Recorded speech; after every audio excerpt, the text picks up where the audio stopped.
Question number 43 तो हो गया था। क्वेश्चन नंबर 44 में देखना, क्वेश्चन नंबर 44 की बात करें। क्वेश्चन नंबर 44 में दे रखा है सभी लेवल क्या हैं, पैकेट हैं।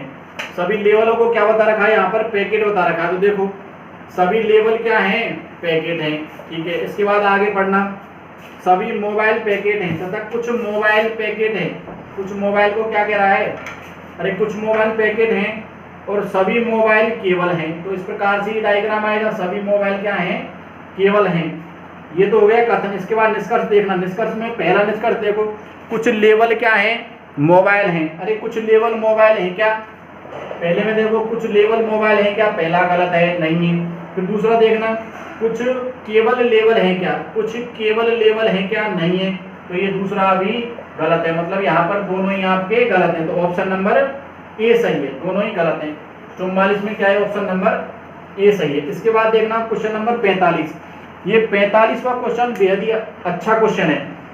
इसमें देखना, आपने तो पता नहीं कोड वगैरह किस प्रकार से पढ़ा है, लेकिन मैं आपको यहाँ पर एक बहुत अच्छे तरीके से बताऊंगा कि अगर कोई दिन निकालना है या आगे पीछे वाले दिनों को निकालना है तो किस प्रकार से हम निकालेंगे। अब देखो ये हमको दिया है, इसमें 12 अगस्त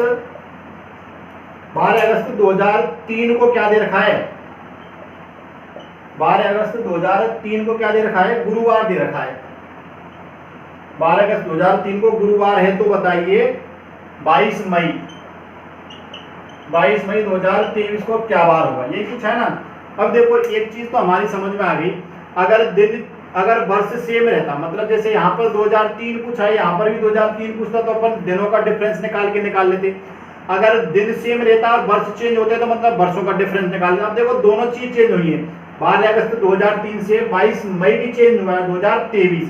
तो यदि मैं इसको दो स्टेप में करूं, मतलब एक बार तो मैं वर्ष चेंज करता हूँ, एक बार में तो क्या करूं, वर्ष चेंज करूं।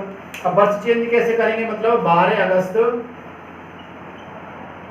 2003 को गुरुवार दे रखा है, तो यदि मैं वर्ष को चेंज करना है केवल, मतलब 12 अगस्त 2023 को निकालूंगा कौन सा बार है, तो कैसे निकालेंगे। अरे 2003 से 2023 तक कितने वर्ष निकल गए, 20 वर्ष आ गए 2003 से, और 2023 तक के लिए कितने वर्ष आगे गए, 20 वर्ष। अब इन 20 वर्षों में लीप वर्ष कितने हैं, लीप देखो 3 के बाद 4, 4 के बाद 8, 8 के बाद 12, 12 के बाद 16, 16 के बाद 20, मतलब लीप वर्ष कितने निकले, 5, और बाकी के पदरे क्या है, साधारण वर्ष। अब ध्यान में रखना, लीप वर्ष में आगे या पिछले वाले वर्ष के लिए 2 दिन आगे चलते हैं, मतलब यहाँ पर 2, और साधारण वर्ष में अगले या पिछले वाले वर्ष के लिए 1 दिन आगे चलते हैं। तो यहाँ पर टोटल कितने दिन आगे चले, यहाँ पर 10 दिन और यहाँ पर 15। यदि मैं टोटल दिन निकालूं दोस्तों, कितने दिन आगे चले, 25 दिन आगे चले। मतलब 2003 से 2023 तक कितने दिन आगे चलना है, मुझे 25 दिन आगे चलना है। तो बताओ गुरुवार से या तो 25 दिन आगे चल लो, या अपन निकालने केवल ऑड डेज निकालने हैं, शेष दिन निकालने। तो 3 तो सप्ताह हो गए और 4 दिन बचे, शेष क्या बचे, 4 दिन। तो गुरुवार से 4 दिन आगे चलो, गुरुवार के बाद शुक्रवार, शनिवार, रविवार और सोमवार। तो दोस्तों 12 अगस्त 2023 को कौन सा बार निकला, सोमवार निकल के आ गया। अब देखना वर्ष चेंज किया एक बार में, तो अब करते हैं हम डे चेंज या दिन को चेंज करते हैं।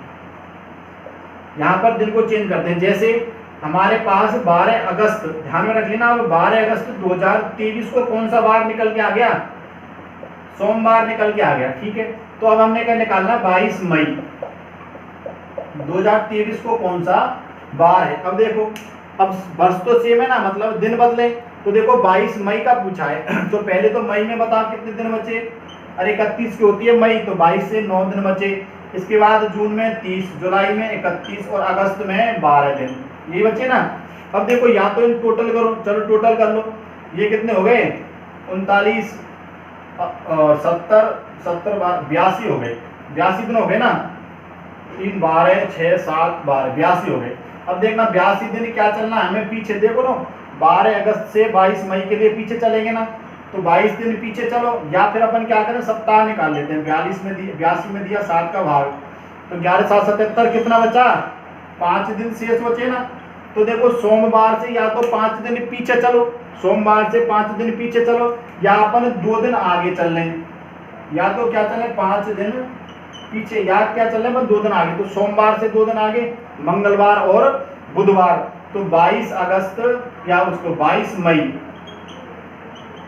22 मई 2023 को कौन सा वार निकला? सोमवार से 2 दिन आगे मंगलवार और बुधवार। कौन सा वार निकला दोस्तों? बुधवार। कौन सा ऑप्शन सही है यहाँ पर? ऑप्शन नंबर सी करेक्ट है। इसमें क्वेश्चन नंबर कितना है? क्वेश्चन नंबर 45 में ऑप्शन नंबर सी करेक्ट है। देखो एक अच्छा तरीका मैंने आपको यहाँ पर बताया डिस्कशन में, तो ध्यान में रख लेना। अगर इस प्रकार से आपको पूछे तो इसी प्रकार से करना, ये एकदम इजीएस्ट यहाँ पर मैंने आपको तरीका बताया है।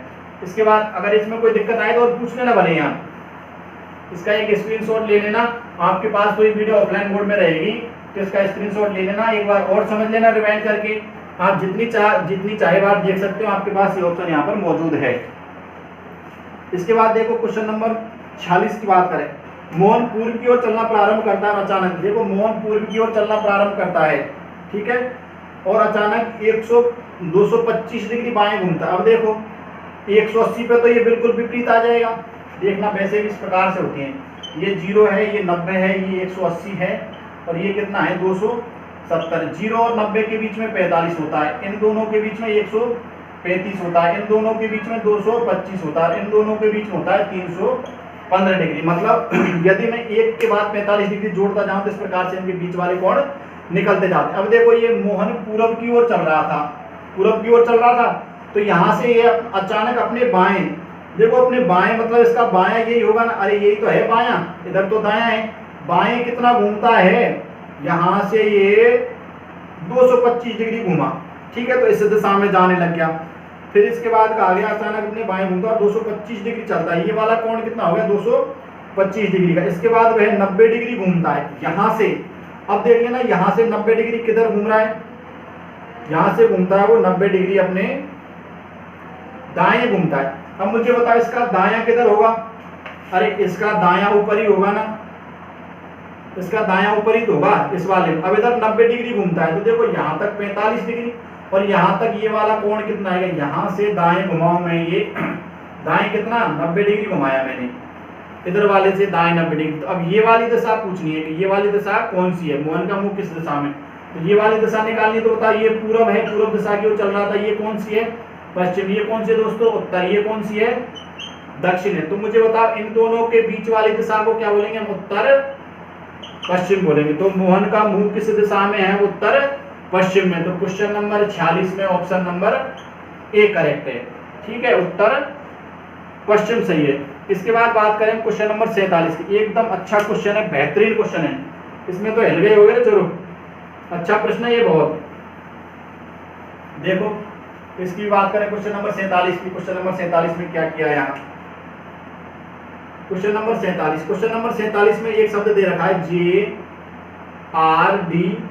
JRDRCEBD और इसका कोड दे रखा है 14, 16, 20 और 6। अब हमसे पूछा है किसका? OZCTECHO,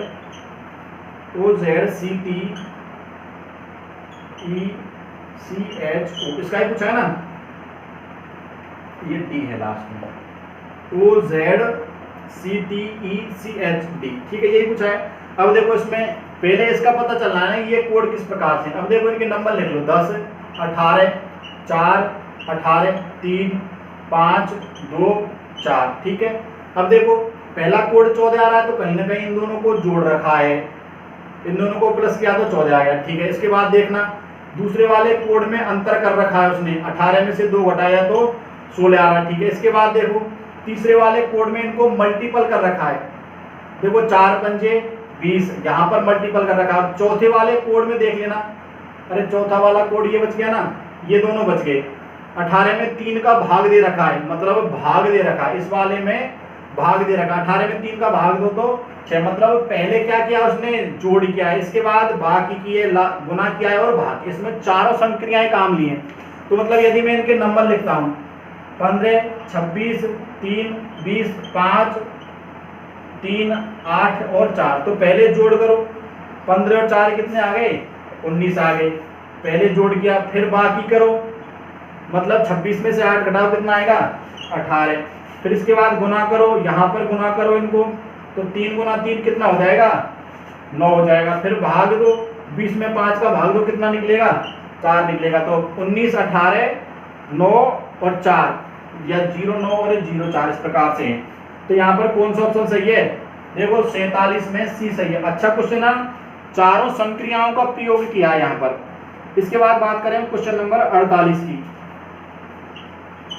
क्वेश्चन नंबर 48 में दिया हुआ है 4 समानुपात 9 अनुपात, पूछा है क्या आएगा। अब देखो यहाँ पर यदि ये दोनों वर्ग करें अपन, तो देखो यहाँ पर ये 2 का है, ये 4 का है, ये 3 का है, तो आगे किसका वर्ग आएगा? अरे 2 का वर्ग है, ये 4 का वर्ग है, ये किसका वर्ग है दोस्तों? 3 का वर्ग। अब देखो यहाँ पर दुगने का वर्ग क्या है ना, तो यहाँ पर 3 का दुगना क्या होगा? 6 का वर्ग करना है, तो 6 का वर्ग कितना होगा? 36। 6 का वर्ग 36, मतलब ऑप्शन क्वेश्चन नंबर 48 में ऑप्शन नंबर डी है। इसके बाद 2 क्वेश्चन रह गए, 49वां और 50वां, इनकी भी बात करते हैं हम। अगर किसी भी क्वेश्चन में कोई दिक्कत हो तो कमेंट बॉक्स में कमेंट करके जरूर बता देना, जिससे मैं क्या है कि उसका एक और वीडियो बनाकर आपको यहाँ पर प्रोवाइड करा दूंगा।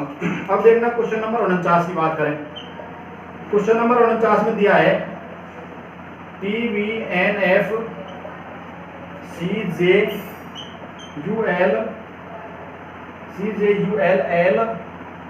RBR, इसके बाद दिया है UZIX। पूछा है अगला क्या होगा। अब देखो यहाँ पर करना तुम पहले तो इसमें अंतर दे रखो या डिफरेंस लिख लो भले इसका।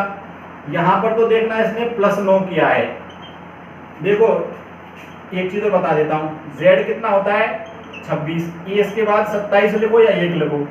B को लिखूँ मैं या तो 28 लिख दो या 2 लिख दो। C को लिखता हूँ मैं 29 या 3 लिख दो, ठीक है। इसके बाद D को लिखो या तो 30 लिखो या 4 लिखो, ठीक है। अब देखना इसका नंबर कितना है? 20। 20 में 9 जोड़ा कितना आया? 29। 29 पर C है क्या? ठीक है, मतलब +9। इसके बाद 9 और 3 12, मतलब +9। और 12 और 9 कितने हो गए? 21, मतलब +9। तो 21 और 9 कितने हो जाएंगे? 21 + 9 करो 30 आएगा। 30 पर कौन है? देखो D है, तो यहाँ पर पहला शब्द तो D आएगा। फिर देखना अगला, ये 2 है, 2 से 10 गया, मतलब +8 किया है। 10 से 18 मतलब +8 किया है। 18 से +8 मतलब 26। और 26 में 8 जोड़ो, या 26 में 8 जोड़ लो, या तुम 26 के बाद तो डायरेक्ट ही 1 से काउंटिंग हो जाएगी। तो यहाँ पर 8वां मतलब कौन सा आएगा? वैसे तो 26 और 8 होंगे 34। अब 34 पर क्या आएगा? देखो 30 पर D है, तो 34 पर H आएगा। वैसे भी डायरेक्ट 8 निकालना है तो H आएगा। इसके बाद यहाँ देखो, यहाँ पर 7 7 किया है। देखना 14 और 7 21, 21 और 7 21 के साथ देखो 28, 28 का आएगा ना, मतलब 2 आ गया, ठीक है। यहाँ पर +7। इसके बाद 2 और 7 9। अब देखो 9 और 7 होगा ना, 9 और 7 16, 16 पर आएगा P। इसके बाद देखना 6, यहाँ पर +6 किया है। 6 और 6 12, 12 और 6 18, 18 और 6 24। तो 24 और 6 करेंगे दोस्तों, 24 और 6 कितने होंगे? 30। अब 30 पर क्या आएगा? D आएगा, तो मतलब DHPD आएगा यहाँ पर। DHPD कौन सा ऑप्शन सही है यहाँ पर? DHPD option number D। अरे क्वेश्चन नंबर 49 में कौन सा ऑप्शन? Number D। इसके बाद बात करें क्वेश्चन नंबर 50 की। 50 में देख लेना, दोनों जो विकर्ण वाले दे रखे हैं ना, इनका दोगुना करके बीच में कर रखा है। जैसे 9 और 11 20, 20 का दूना 40, 11 और 3 14, 14 दूना 28, यहाँ पर 12 दूना 24, ऐसे इसी प्रकार से इधर कर रखा है। तो जो बचे हैं ना 21, इसमें देखना मतलब ये आ गया 21 और 18 39, 39 78 हो गया। 13 और ये हो गया 31, 31 का दूना 62। तो 21 और 13, 21 + 13 कितने हो गए? 34 हो गए ना। तो 34 का दूना मतलब 68 आएगा। प्रश्नवाचक की जगह क्या आएगा? 68। मतलब क्वेश्चन नंबर 50 में क्या है? ऑप्शन नंबर बी है। अब देखो यहाँ पर मैंने आपको पूरे पेपर का डिस्कशन एकदम डिटेल में कराया है। एक भी सिंगल क्वेश्चन ऐसा नहीं है जिसमें मैंने लीपापोती या उसमें मैंने सीरियसली नहीं लिया। प्रत्येक क्वेश्चन को सीरियसली सॉल्व कराया। इसलिए मैंने आपको पहले जब क्लास स्टार्ट हुई थी तो कहा था, अगर तुम प्रत्येक क्वेश्चन को सीरियसली लेकर सॉल्व भी करोगे ना, तो तुम्हारा कुछ ना कुछ भला हो जाएगा। ध्यान में रख लेना, तुम कुछ ना कुछ अच्छा स्कोर कर लोगे इसमें। एक एक प्रश्न को मैंने बेहतर तरीके से सॉल्व कराया है, ठीक है। तो निश्चित रूप से आप अगर लगातार क्लास लेते रहोगे तो आप कुछ ना कुछ अच्छा स्कोर करोगे, ठीक है। और जो कैलेंडर वाला मैंने जो तरीका बताया था, इसके यहाँ पर खूब सारे वीडियो यहाँ पर पड़े हुए हैं, तो उनको आप देख लेना। और भी अगर आपको कोई दिक्कत आ रही हो, रीजनिंग के सिंगल टॉपिक से रिलेटेड कोई समस्या है, तो उसका कमेंट बॉक्स में आप कमेंट करके बता देना, जिससे मैं उसका वीडियो बनाकर यहाँ पर आपको बेहतर तरीके से उस चीज़ को समझा सकूँ। ठीक है ना दोस्तों। तो आपका जुड़ने के लिए बहुत बहुत धन्यवाद, और आगे भी नेक्स्ट संडे को पेपर है तो उसके लिए तैयारी में अभी से जुट जाओ। ठीक है, तो बेहतर से बेहतर करने की कोशिश करना। आप भविष्य के शिक्षक बनने के लिए जिस एग्जाम की तैयारी कर रहे हो उसमें पहले से ही इतने परिपक्व हो जाओ, पहले से ही इतने स्कोर गेन कर लो कि आप में कॉन्फिडेंस आ जाए। देखो ध्यान में रख लेना, अगर तुम्हारे 400 से प्लस नंबर आते हैं तुम्हें बेहतर कॉलेज मिल जाएगा। अब देखो यहाँ पर किसी के 405 आते हैं और किसी के 455 आते हैं, तो देखो यहाँ पर 50 नंबर का डिफरेंस हो गया, 50 नंबर का डिफरेंस हो गया। एक तो इसको नज़दीक कॉलेज मिलेगा, फिर इसके पास इतना कॉन्फिडेंस रहेगा 50 नंबर का कि मैंने एक एग्जाम में अच्छा स्कोर किया है। तो इसलिए ध्यान में रख लेना, केवल कॉलेज लेना हमारी प्राथमिकता नहीं है, एक तो बेहतर कॉलेज लेना है और अच्छे स्कोर से पास होना है, जिससे क्या है हमें कॉन्फिडेंस बना रहे। तो अपने कॉन्फिडेंस को बनाने के लिए एक बेहतर स्कोर करके लाना है। ठीक है ना दोस्तों। तो आपका जुड़ने के लिए बहुत बहुत धन्यवाद, और अगर कोई भी दिक्कत हो तो कमेंट बॉक्स में कर देना। ठीक है ना दोस्तों, धन्यवाद।